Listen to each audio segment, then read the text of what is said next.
আসসালামু আলাইকুম, সবাই কেমন আছেন? আজ আমি একটি নতুন ভিডিও নিয়ে হাজির হলাম। বাচ্চাদের জন্য নাস্তা।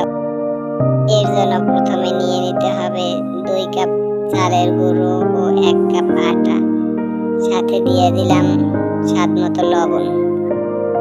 সব উপকরণ মিশিয়ে অল্প অল্প পানি দিয়ে একটি ব্যাটার তৈরি করে নিতে হবে। ব্যাটার তৈরি করা হয়ে গেলে এর মধ্যে দিয়ে দিলাম 1 চামচ রান্নার তৈল।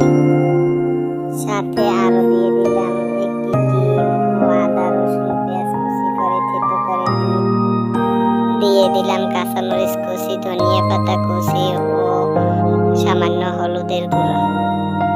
সবকিছু ভালোভাবে মিশিয়ে একটি ব্যাটার তৈরি করে একটি প্যানে তৈল ব্রাশ করে অল্প অল্প ব্যাটার দিয়ে এভাবে ঢাকনা দিয়ে ঢেকে সব পিঠাগুলোকে উল্টিয়ে পাল্টিয়ে এভাবে ভেজে নিতে হবে।